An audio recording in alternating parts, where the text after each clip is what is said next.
आपके सवाल का जवाब बेटे ये सेमिनार है। हमें कोई भी सलाह राइट नहीं देगा।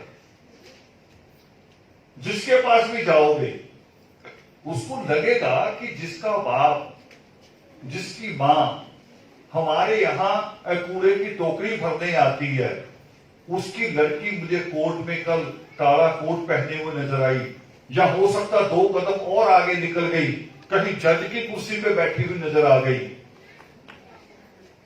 वो बर्दाश्त नहीं होता। वो आपको गाइड नहीं करेंगे। आपके सवाल का जवाब है, और आप अपने और भी रिश्तेदारों में भी बात करना, जो बच्चे बिल्कुल छोटे उनको भी कहना भी कभी जरूरत पड़े तो आदर्श का सेमिनार से जवाब मिलेगा, आपको गाइडेंस मिलेगी, यहां से जवाब मिलेगा। मैं वो गेट आउट नहीं बंद करा सकता, मगर गेट आउट के वालों के पास जाना नहीं है। हमें अब हमारा रास्ता मिल गया है। वो तो करेंगे, वो हमें मिसगाइड करेंगे। मैं ऐसी ऐसी मिसालें बता रहा था अभी रास्ते में। आपकी मिसाल तो रही होगी, शायद कोई गैर दलित होगा। मैं को मिसाल बता रहा था कि दलित नहीं चाह रहा, जो दलित आगे निकल गया है ना, वो नहीं चाह रहा कि वाल्मीकि समाज आगे निकल जाए। मैंने इनको मुख्यमंत्री हाउस की बातें बताई हैं कि एक आईएएस और एक चपरासी वाल्मीकि समाज की फाइल गुम कर दे। चपरासी, आईएएस तो चलो कर दे, अलग बात है। चपरासी की हिम्मत की मुख्यमंत्री के ऑर्डर हुए और फाइल उसने गुम कर दी कि वाल्मीकि समाज का भला ना हो। तो आपका भला कोई नहीं चाहता, आप अपना भला चाहते हो तो आप इन सेमिनार, मैंने कहा ना अभी, वो दोबारा दोहरा रहा हूं भी, इन सेमिनार्स को मेलों की तरह याद रखो। और ये सेमिनार ये नहीं है कि साल बाद ही आना है, साल बाद तो होशियारपुर में आना है, अगले महीने कपूरथला में हो रहा है, हफ्ता पहले लुधियाना हुआ है, ये तो बने हुए हैं सारे। अगले महीने उधर यूपी में भी हो रहा है, लखनऊ में भी हो रहा है।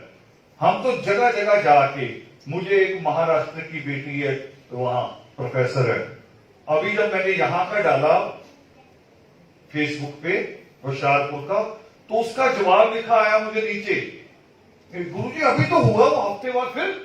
मैंने कहा बेटे ये अलग अलग सिटी में होना चाहिए, सारे बच्चे नहीं आएंगे एक दूसरे शहर, मां बाप भेजेंगे नहीं, हमें उन तक जाना है। हमें थोड़ा सा कंपनी सिस्टम, वो जो एक पुरानी कहावत थी ना कि प्यासा कुएं के पास जाएगा, ये पुरानी थी।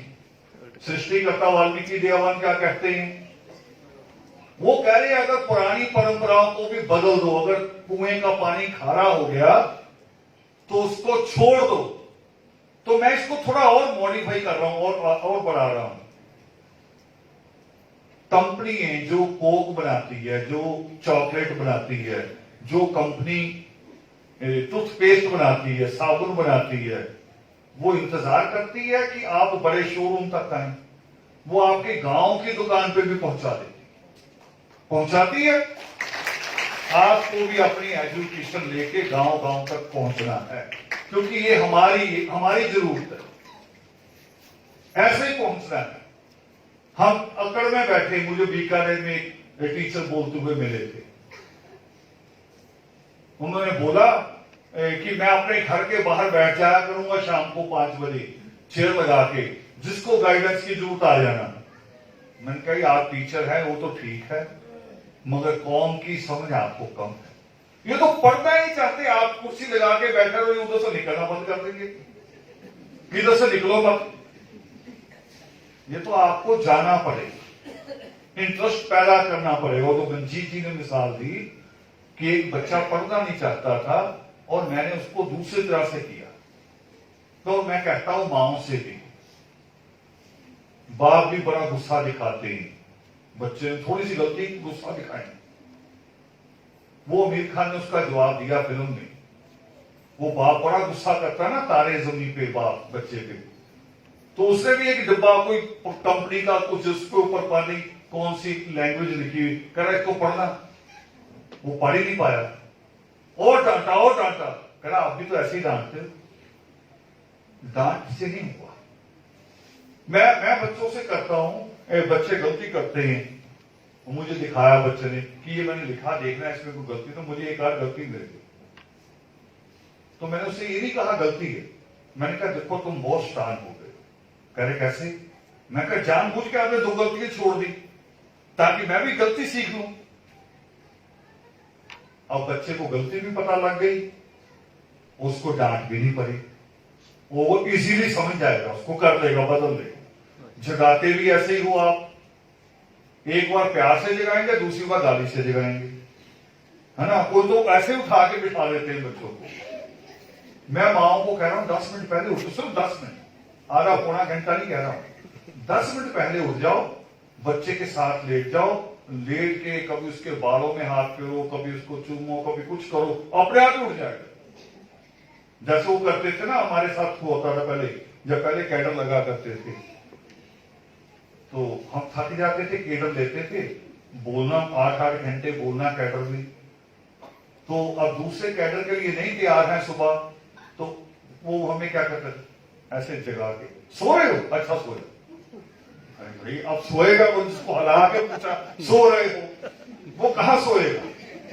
मगर गुस्सा तो नहीं ना आया, कड़वा शब्द आया नहीं बीच में, उसने तो कहा सो जाओ, मगर सोएंगे कैसे? तो ऐसे थोड़ा बिहेव चेंज करो, अपनी वो टीवी वाली आदतें थोड़ी सी चेंज करो। अब देखो पूरे देश में लोग लड़ाई लड़ रहे हैं, कलर चैनल पे गलत आ गया, मैं बोला नहीं एक हफ्ता, मुझे बड़े मैसेज आए, कड़वे मैसेज, आप बोल ही नहीं रहे, बोलो। मैं अगर एक लाइन बोल दूं कि आप उम्र भर के लिए, जैसे होता ना बहू आती नहीं घर में, आते उसको क्या सिखाते हैं, कह रहे वो घर तक तेरे चाचा ससुर का ही है, पर उनसे बोलचाल नहीं, उनके घर नहीं जाना, बाकी चाहे सारा मोहल्ला घूम ले, कहते हैं ना, सिखाते हैं ऐसे। अगर एक लाइन में कह दूं भी पूरी उम्र के लिए कलर चैनल छोड़ दो, छोड़ेगी कौन?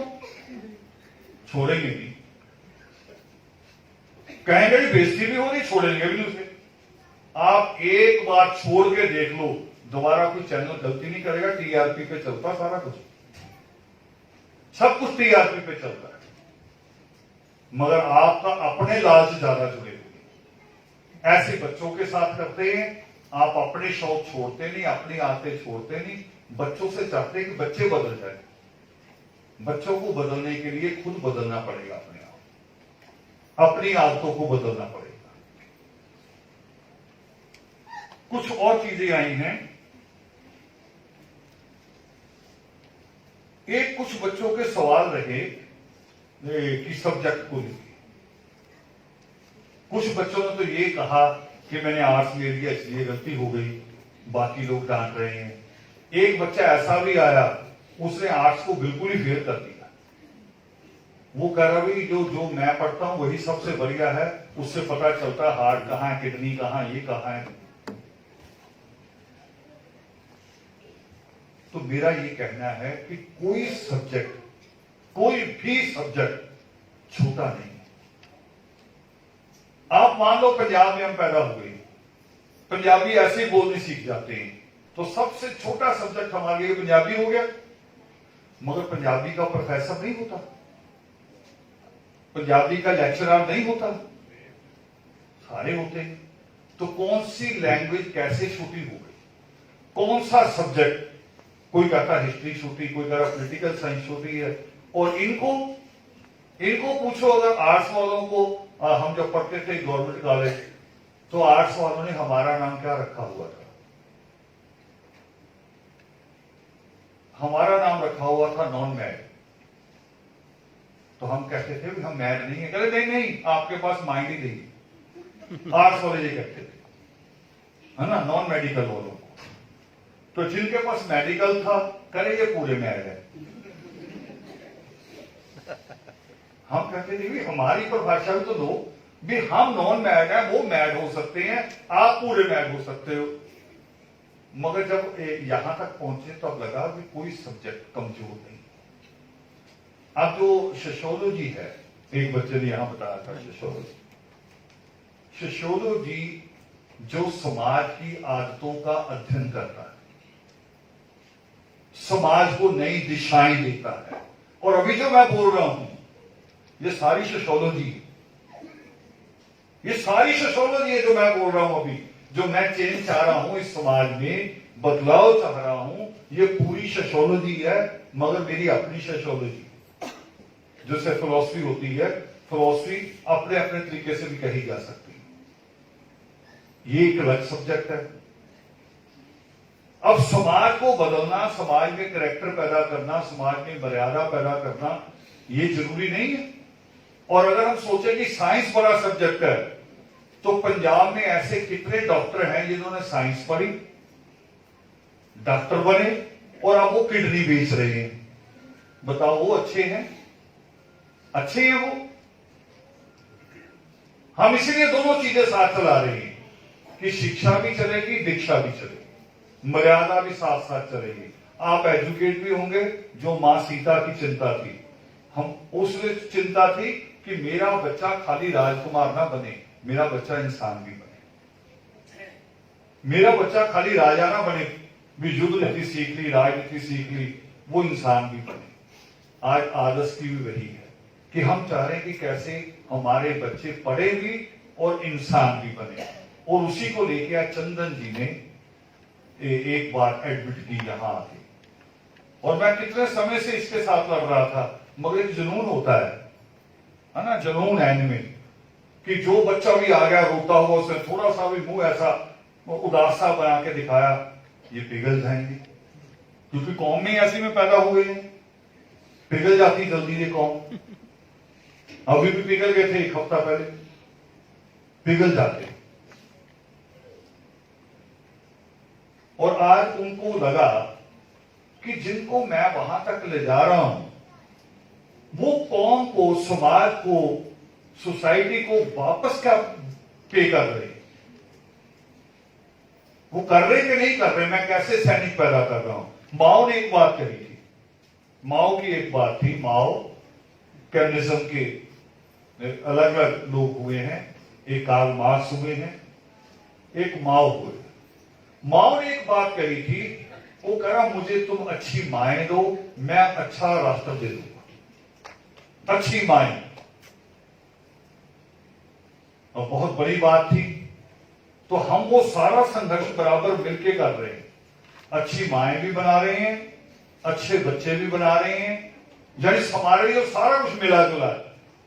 मगर हम माओ की तरह सत्ता को बंदूक की नली से नहीं निकाल रहे, हम कलम से निकाल रहे हैं, जो सृष्टिकर्ता वाल्मीकि है, हम वहां से निकाल रहे हैं। तो सब्जेक्ट बेटे कोई छोटा नहीं है, 95% से 95 से ज्यादा बड़ा आंकड़ा हो। और अब तो तरीका है इसको समझने का, आरटीआई लगाओ, जवाब आ जाएगा। आरटीआई कहां लगानी है? यूपीएससी को, यूपीएससी के नाम आरटीआई लगाओ कि जो अभी तक के आईएएस आईपीएस हैं, उनमें कितने आर्ट्स वाले हैं और कितने साइंस वाले हैं। तो जवाब मुझे जो आंकड़ा लगता है, 95% से ज्यादा आईएएस आर्ट्स वाले। कमजोर ना मानो, हाँ, मगर सब्जेक्ट में चुनाव करना पड़ेगा, समझना पड़ेगा। हमें यह भी देखना है कि आज आप यहां बैठे हो, हम यहां बैठे हैं, तो जिम्मेवारी भी तो जुड़ी हुई ना हमारे साथ।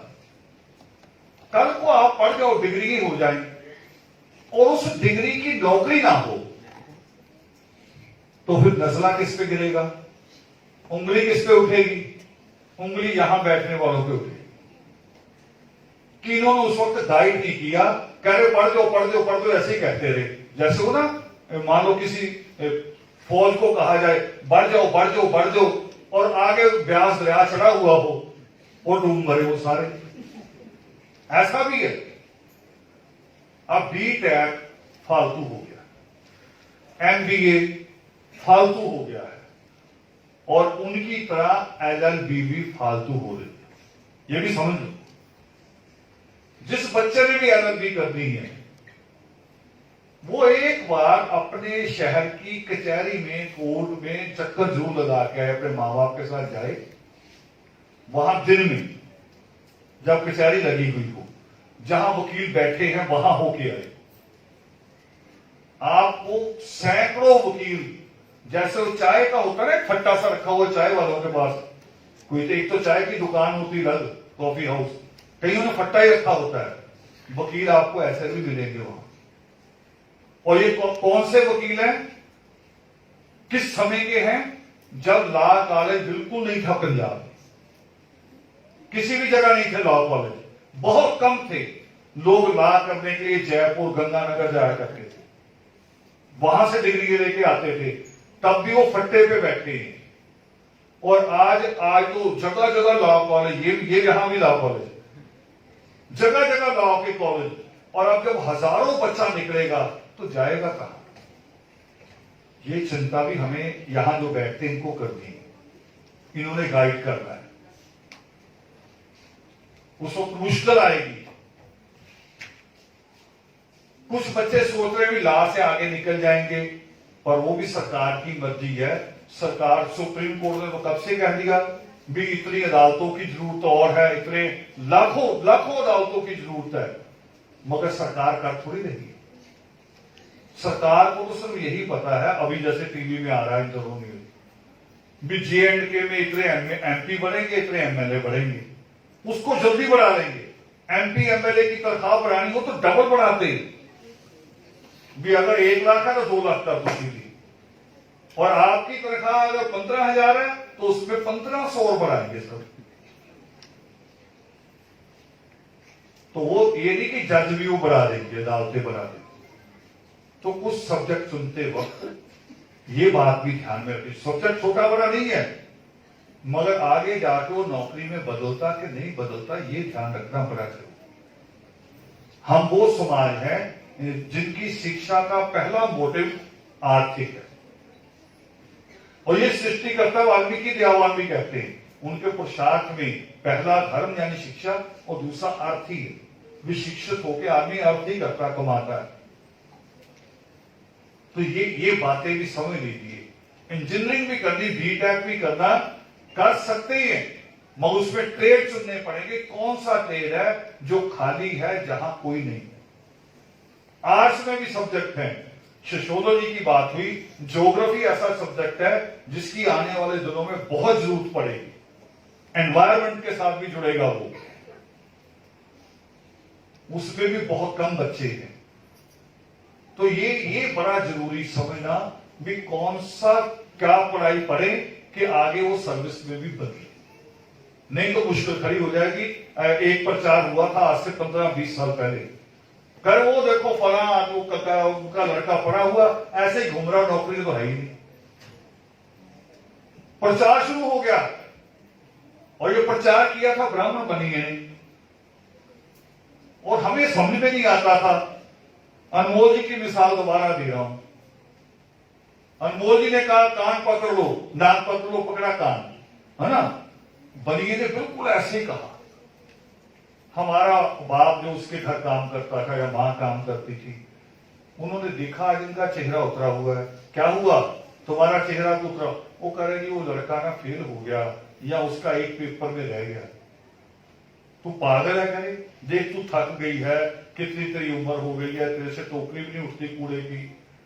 और हमारा ये देख पढ़ा लिखा क्या कर रहा है, दुकान पे बिठाना पड़ा है, नौकरी नहीं है, अपने साथ लाया था।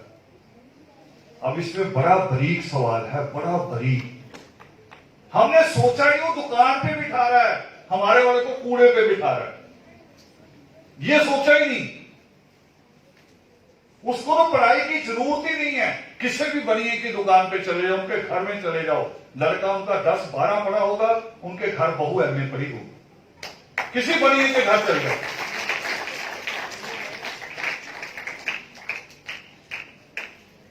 और हमें वो सिखाते रहेंगे।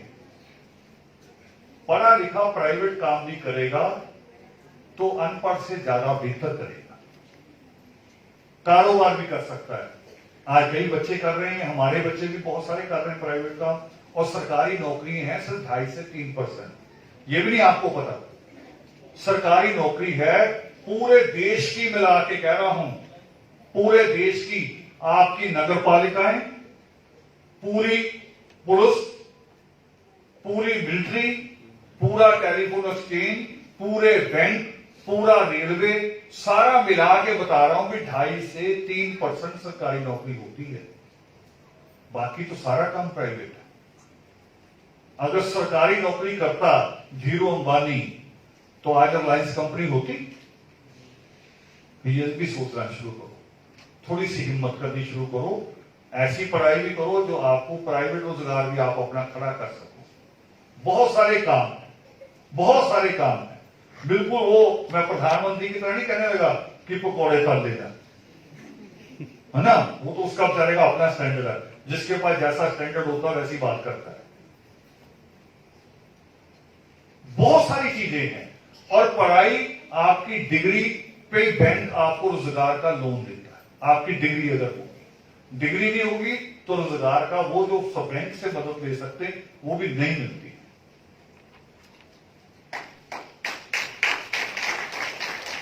शिक्षा में एक और बात बता रहा हूं आपको, सब्जेक्ट में वो जब बोल रहे थे सज्जन यहां तो बड़ा जोर दे रहे थे, मुझे उस वक्त बैठे बैठे याद आ गया एक नाम है, इतिहास में बहुत पॉपुलर नाम है, और देश में सबसे ज्यादा वाल्मीकि रामायण पे, महात्मा रावण पे, और बल्कि सारे हिंदू धर्म ग्रंथों पे जिसने सबसे ज्यादा ऐतिहासिक काम किया वो नाम है आचार्य चतुर्सेन। आचार्य चतुर्सेन सबसे बड़ा नाम है जिसने सबसे ज्यादा धार्मिक विषयों पे काम किया, और खोजबीन वाला, वो नहीं मूर्खों वाला नहीं, 5 पढ़े पंडित वाला नहीं किया, खोजबीन वाला।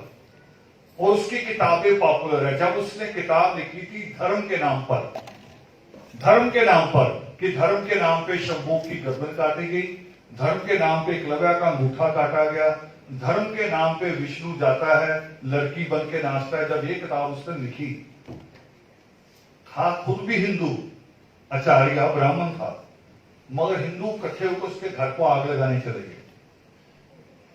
मगर मैं और बताना चाह रहा हूं विषय, सब्जेक्ट, उससे पहले वो आयुर्वेदिक डॉक्टर था।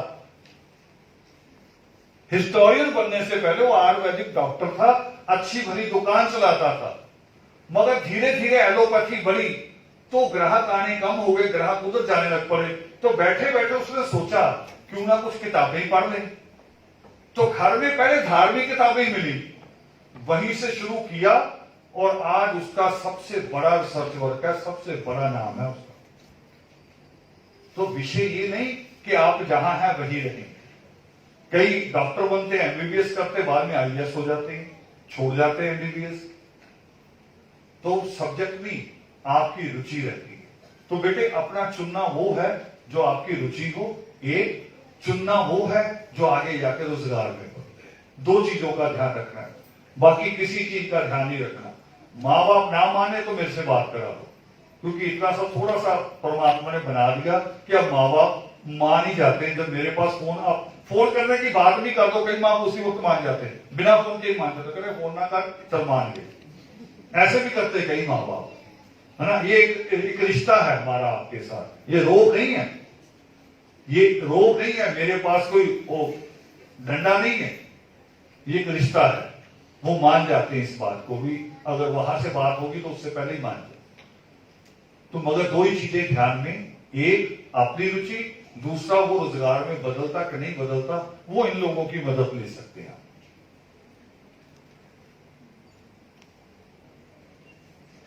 नंबरों की बड़ी एक ध्यान में रखनी बात, एक शायद केस चंदन जी बता रहे थे 3 नंबरों वाली बात जी, है ना। तो ऐसे फोन आते रहते हैं हमारे पास भी। अभी एक बेटी का ऐसा हमारे पास केस आया है जिसने दिल्ली यूनिवर्सिटी, ये आपने भी देखना नोट करें, दिल्ली यूनिवर्सिटी और जेएनयू का, दोनों का पीएचडी का एंट्रेंस पास कर।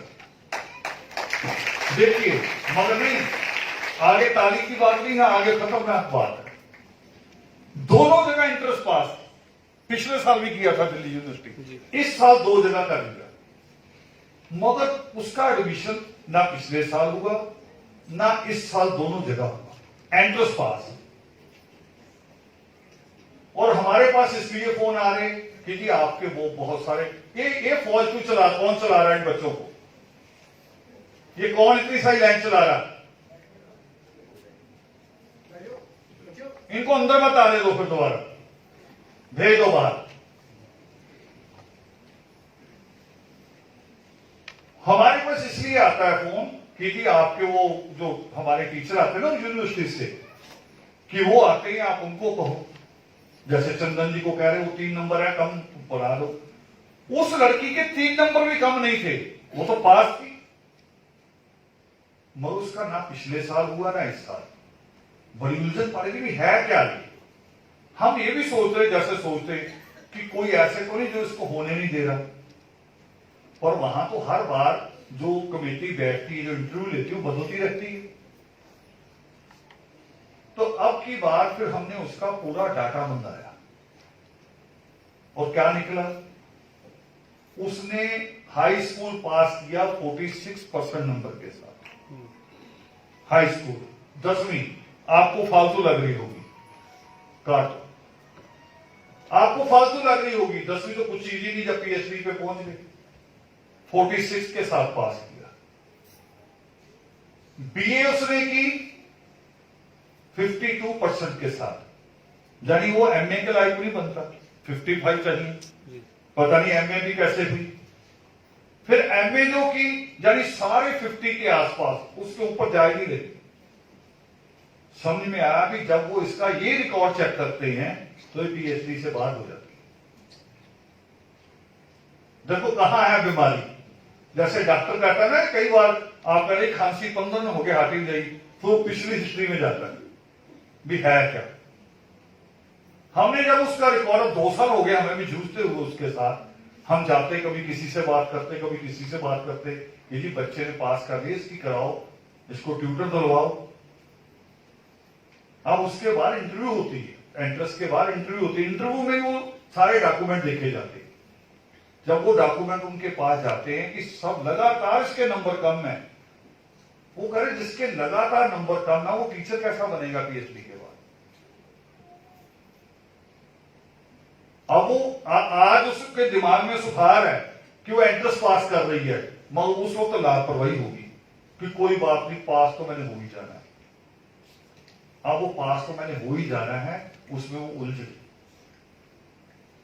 हमें उसका वे आउट नहीं मिल रहा। फिर मैंने कहा अपने साथियों से, मैंने 2-3 दूसरी यूनिवर्सिटी के नाम लिए, मैंने कहा उस यूनिवर्सिटी में ले जाते हैं या वहां ले जाते हैं। वो कह रहे जी उनकी भी हमने वो मंगवा ली है, जो कट लिस्ट आती है जी। ये उसमें भी फिट नहीं आती। मैंने जब छोटी से छोटी जो जिन यूनिवर्सिटियों की ज्यादा वैल्यू नहीं, उनका नाम भी लिया। वो कह रहे उनकी कट लिस्ट भी अब ऊपर है, क्योंकि अब बच्चे कंपटीशन में जा रहे हैं, बड़े से बड़े नंबर ले रहे हैं। तो इन बातों का भी थोड़ा सा ध्यान रखना है। किसी क्लास के साथ लापरवाही नहीं करनी, किसी क्लास के साथ। कई बार रिश्तेदार करवा लेते हैं, उन्हीं दिनों मामा की शादी आ जाती है ना, बड़ा अच्छा मामे की शादी है, मां भी बड़ी जिद करती, छोड़ कोई नहीं, 1 साल कम आ जाएंगे, अगले साल देख लेंगे। अब बताओ बेटी अटकी पड़ी है, छोड़ देनी है, मामा की शादी हो चाहे चाचा की हो चाहे किसी और की हो, छोड़ देनी है शादी। या हमको पहले कह दो कि शादी करनी तो पेपरों के दिनों में नहीं होनी चाहिए, फिर आएंगे नहीं तो नहीं आएंगे। और ये भी आप आंदोलन नहीं बना रहे, ये बात मैंने बार बार कही है कि रिश्तेदारों को कह दो अगर पेपरों में शादी आई तो हम नहीं आएंगे, मगर एक भी परिवार बता दो जिसने ऐसे किया हो। सारे ही गए हैं, चले ही जाते हैं मेरे कहने के बाद भी, नहीं जी जाना ही था, और आपको देखो रिश्तेदारी ही ऐसी थी, रिश्तेदारी होती ही ऐसी वैसी है, आपको पता ही नहीं। सबसे खतरनाक जीव कौन सा होता है, बोलो? सबसे खतरनाक जीव ही रिश्तेदार होता है, और डायनासोर नहीं होता, रिश्तेदार हो। डायनासोर तो खत्म भी होगी नस्ल, ये नस्ल खत्म भी नहीं होगी, रहेगी और खतरा भी रहेगा आपके साथ साथ। वो तो इससे बचो, यानी उनको भी मनाओ। ये नहीं कि मैं उनका बुरा कह रहा हूं, उनको भी मनाओ, उनके बच्चों को भी समझाओ कि जब मैं अफसर बनूं तो आपका बच्चा भी मेरे साथ साथ अफसर बनना चाहिए, ताकि हमारा पूरा खानदान ही अफसरों का हो जाए। हमारे यहाँ एक डीसी आए थे लुधियाना, उसने एक दिन मुझे बुला लिया, बातचीत हुई, उसने 7 आईएएस बताए अपने बहन भाइयों में, कजन में। हम 7 करा आईएएस हैं, बुआ की लड़की भी है, मामा का लड़का भी है, 7 गिना दिए। मैं हैरान, मेरी पूरी कौम में 7 नहीं है, पूरी कौम में 7 नहीं। इससे ज्यादा शर्म की बात हो सकती है? वो एक परिवार में 7 आईएएस, इस पूरी कौम में 7 नहीं। तो हमें बहुत सारा काम है हमारा। असल में मैं यहां जो बोल रहा हूं, मेरी शब्दों के सीधे सीधे एक अर्थ नहीं है। कुछ अर्थ आपको साल बाद पता लगेंगे अपने आप ही, मेरे बताने से नहीं होगा।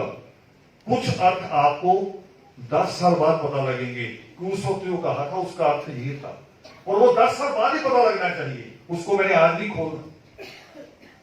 वो 10 साल बाद ही आपके अनुभव के साथ पता लगना चाहिए। और बात खत्म करूंगा इसके साथ कि सारा कुछ नेट में नहीं है, सारा कुछ किताब में नहीं है। किताब खोल के और मैं टीवी की तरफ देखूं तो किताब मुझे डांटेगी, किताब कहेगी कि इधर देख, मगर टीचर कहेगा। आप क्लास में बैठे हैं और आपका ध्यान खिड़की के बाहर ग्राउंड में है, यूं तो बच्चे फुटबॉल खेल रहे हैं, तो टीचर कह देगा ये आप बाहर चले जाओ, या यहां जो ब्लैक बोर्ड पे मैं कर रहा हूं या यहां। टीचर कहेगा, ये आपको ना मोबाइल कहेगा ना किताब कहेगी। इसलिए इन टीचर्स की, इन गुरु की जरूरत होती है। जय वंदे।